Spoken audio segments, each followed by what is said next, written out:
Welcome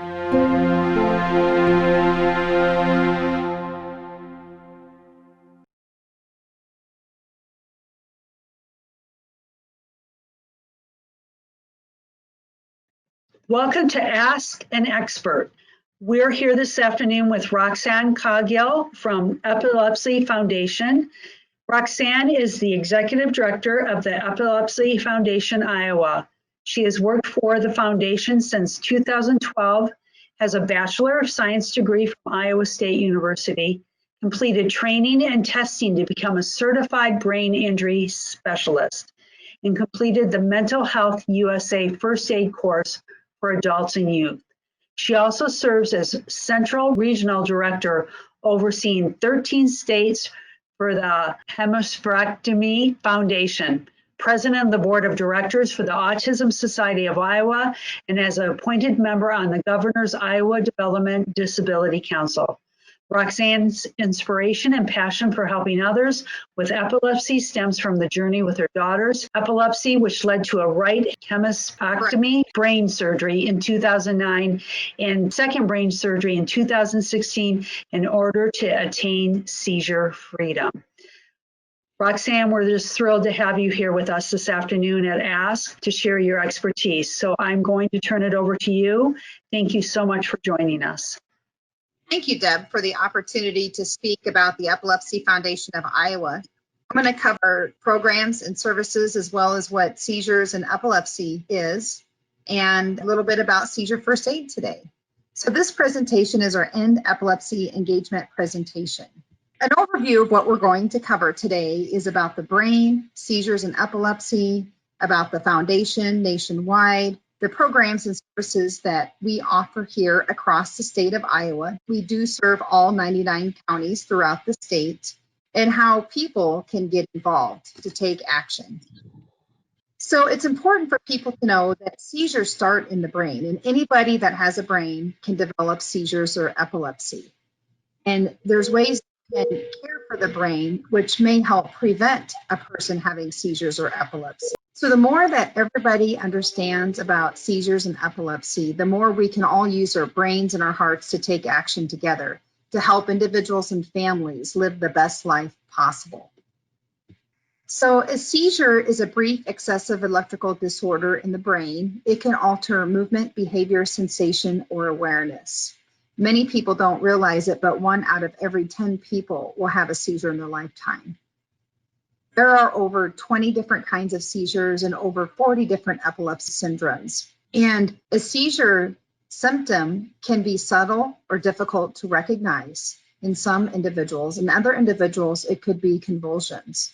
Usually when somebody gets a diagnosis of epilepsy, they've been diagnosed with 2 or more unprovoked seizures or a single seizure and the likelihood to have more.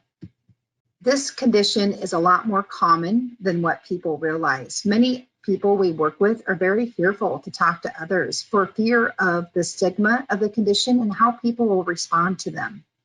But the reality is this condition is much more common than several other conditions combined. The Center for Disease Control is now calling it a chronic disease, and it's one of the most common serious brain disorders in the world. Yet the condition receives far less funding than other brain disorders that affect people. So when you look at the prevalence and incidence of this disease state, over 65 million people worldwide and over 31,000 people in our state of Iowa live with active epilepsy. And what active epilepsy means is somebody that has had a seizure within the past year or somebody that's taking treatment such as medication to help them manage their seizures. 1 out of every 26 people will have a seizure in their lifetime. Think about that. That's about 1 person in every classroom. The onset of the diagnosis can occur at any age along the lifespan, but we do see the higher onset of the condition in the toddler years between the ages of 2 to 4, the teenage years at the onset of puberty, and we see the diagnosis skyrocket in the elderly.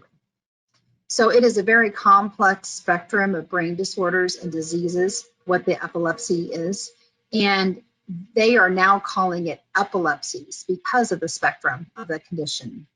And so knowing people that have the condition, it reminds us of the broader impact because sometimes treatment options do not manage the seizures in some individuals with epilepsy. About a third of the people with the condition have uncontrolled epilepsy.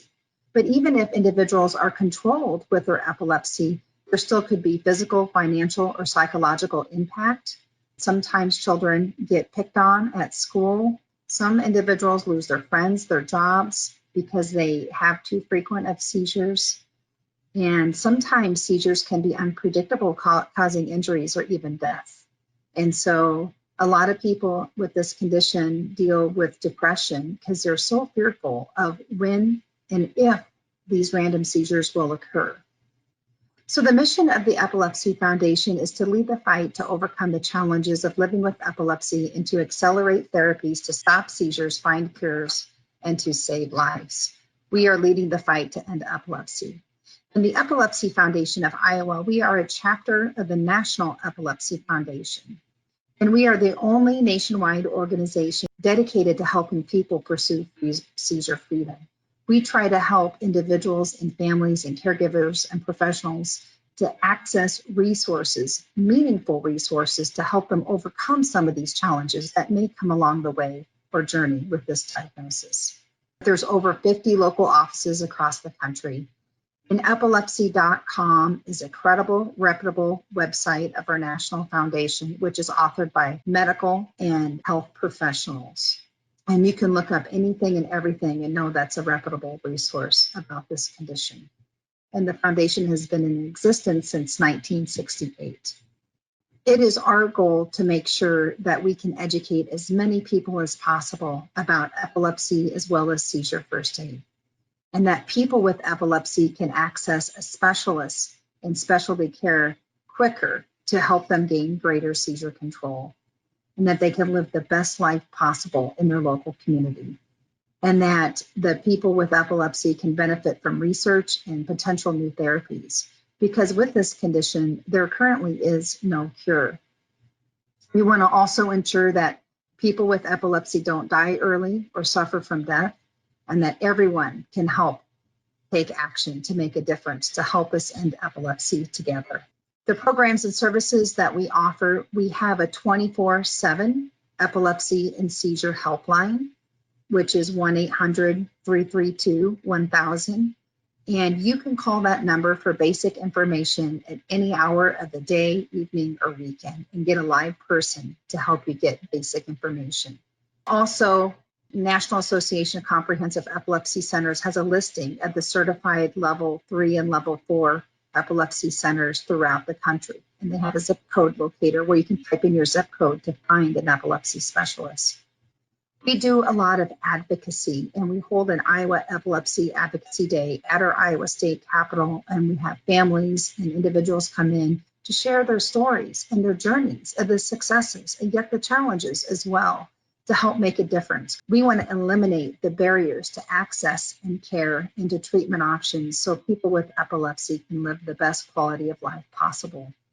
We also have an action network for advocacy across the country called Speak Up, Speak Out, which people can sign up for to receive action alerts at the state or federal level for legislative bills that impact this condition.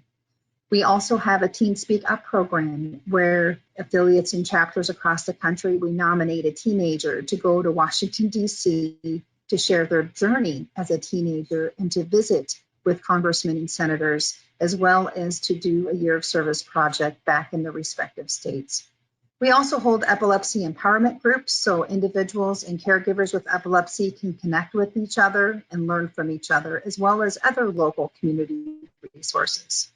There are a couple epilepsy camps, one in eastern Iowa called Camp Possible and one near Omaha called Camp You Can.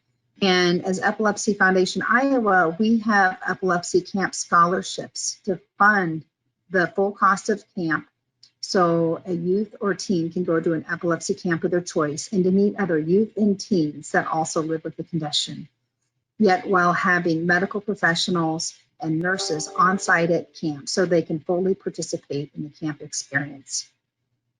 We also have a My Seizure Diary tracking app for those that have smartphones, where you can download this free app on your phone. You can put in medication your medications and medication reminders to remind you to take your medication on time every time, and also to help track your seizures, which you can print reports and take into your neurologist when you go in for your next checkup.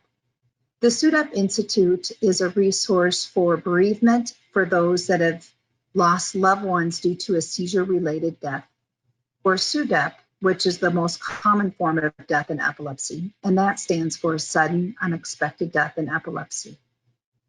We have a wellness institute with self-management epilepsy programs, as well as a lot of research and new therapies that are continually coming out to the market that we're helping fund so people can get better seizure control.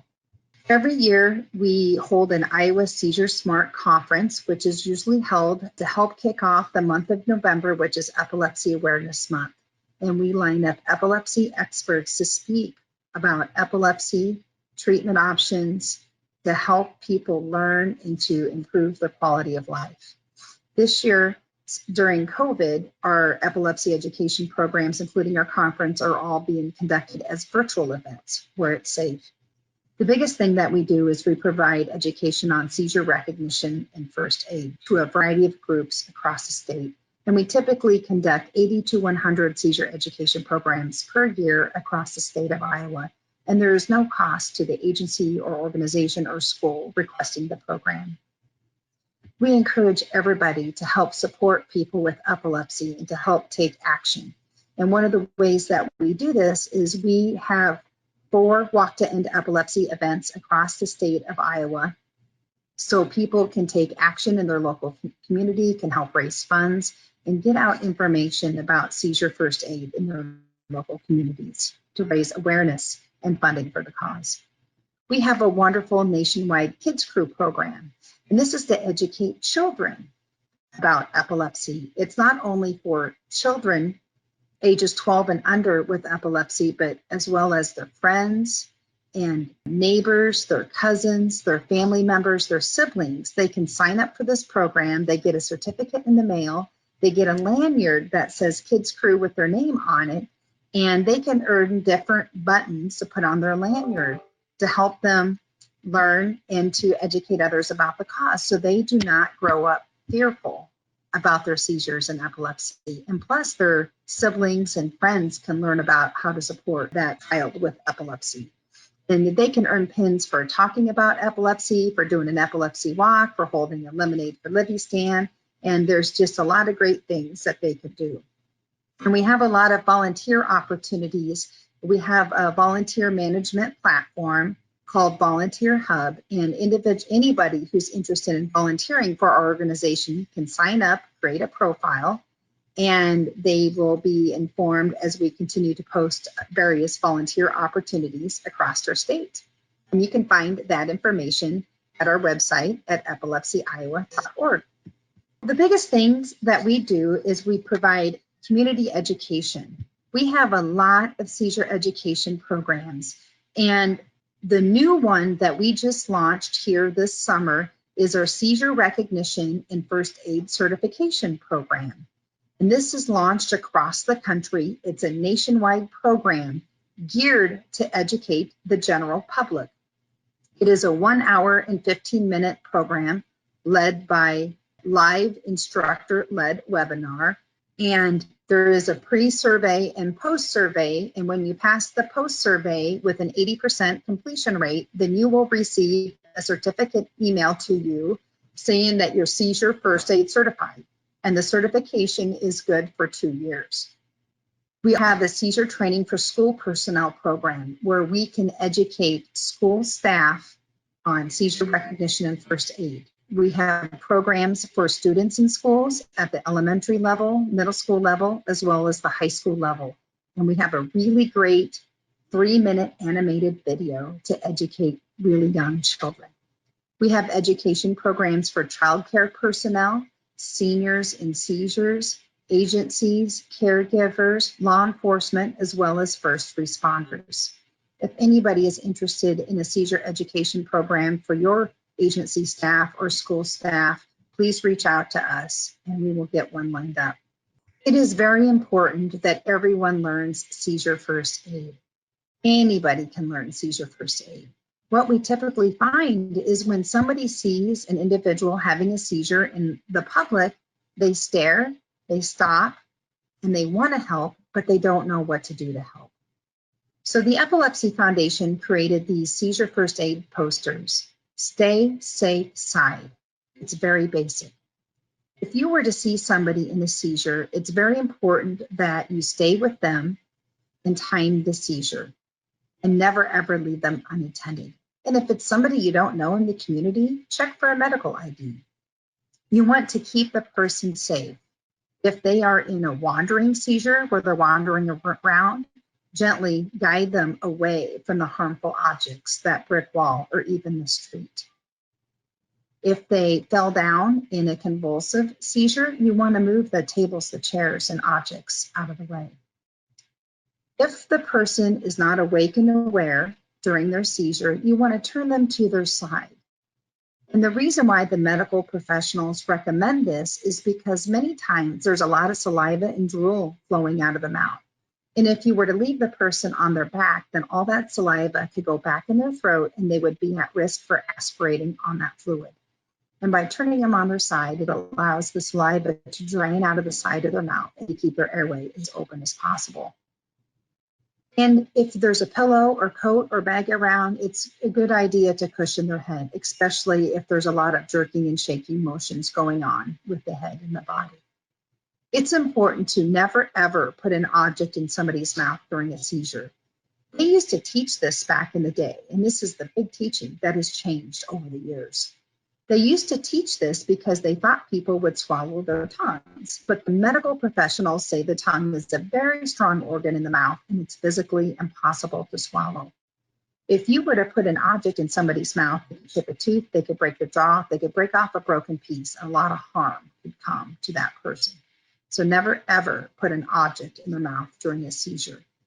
And you don't want to restrain them. If their limbs are jerking and shaking, it's not going to make that seizure stop. The majority of the seizures will run through its course and end on its own in the average length of time. And if they're in the wandering seizure, you don't want to grab them and force them to sit down. You want to gently guide. Stay with them until they are awake and alert after the seizure. There are many different types of seizures, and some of the signs can be subtle. And in our seizure education programs, we cover the different symptoms of the 4 most common kinds of seizures. And we also go into depth of seizure first aid. There are definite situations that are medical emergencies for individuals with epilepsy, such as if a seizure lasts longer than 5 minutes. And that's because the majority of the seizures last 1 to 3 minutes and they end on its own in the average length of time. And sometimes if the seizures last longer than that, then they may need extra rescue medication or something else to help stop that lengthy seizure. Sometimes in some individuals, they start having clusters with their seizures where they're having seizures back to back and they're not fully recovered in between. That is a definite medical emergency. In some seizures, the breathing can be very shallow and labored, but when the seizure is over, the breathing should resume back to normal. And if that person is having a very difficult time breathing, then that is a definite 911 call. Anytime somebody has a seizure in water is a 911 call. They could have taken in water, even if you didn't see them go under, and they could have gotten it in their lungs. And that's something that we don't want to find about later, because they could certainly aspirate on that fluid. If a person got injured during the seizure, or if they're pregnant or sick, those are serious coexisting conditions that need to be checked out every time. Or if the person does not return to their usual state after the seizure. And lastly, if it's the very first time somebody had a seizure or no known seizure history is known, then that is definitely a call to emergency services, because medical professionals want that individual to get checked out for an evaluation. So we invite everyone to join us with our foundation to help support those that they love and in their community and that they serve to learn seizure first aid. You can schedule a seizure first aid program for your local providers. You can refer people you know who have epilepsy to us for information, referral, and support. You can even form a walk team with your employer, your agency, your school, your family members, your colleagues to help support the cause, or even make a personal donation, in-kind gift, or become an event sponsor. Other people, you can choose to get involved as a volunteer for the organization. And one of our new volunteer opportunities that we've introduced this summer is Epilepsy Awareness Ambassador, which is helping advocate and educate about the cause through social media. And there's more ideas to take action at our endepilepsy.org website. Here's a listing of a map of our Walk to End Epilepsy events across the country. We hold epilepsy walk events in West Des Moines, Waterloo, and Iowa City, and we're starting a new walk in Davenport, Iowa. Contact information for our organization is listed on your screen. 515-282-3580 number is to our main office. You can email us at any time at iowa@efa.org. Our Iowa website of epilepsyoiowa.org has information on our upcoming programs, services, and events. And you can find us on social media on Twitter, Facebook, Instagram, and LinkedIn at Epilepsy Iowa. And don't forget about our national website to get more information on epilepsy.com, and then our 1-800 number 24/7 helpline. So I thank you for the opportunity to listen about our organization and more about seizures and epilepsy and how you can make a difference to help us end epilepsy together. Thank you, Roxanne. Great information. Epilepsy.com looks like a wonderful resource for families, caregivers, friends. And I really appreciated you sharing that. It was very vetted material, so folks can feel comfortable going to that resource. So thank you. Just curious, school connection. Boy, I could see this really being helpful, training school personnel. How would they go about just contacting you guys and asking for a training? Is that how that would happen? That's a great question, Deb. We encourage families to reach out to their school nurse and have their school nurse contact us for a seizure education program. And we work with them directly on getting on a professional development day or a 1 hour late start or 1 hour early out, do a program for their school staff in their building or even across their whole school district or even with their bus drivers.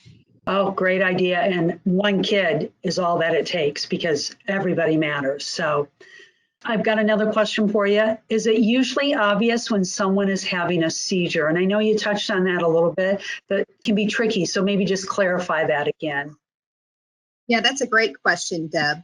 So some seizures do not involve convulsions, and there's different awareness levels. Some seizures, people have subconsciousness. Other seizures, individuals have impaired consciousness.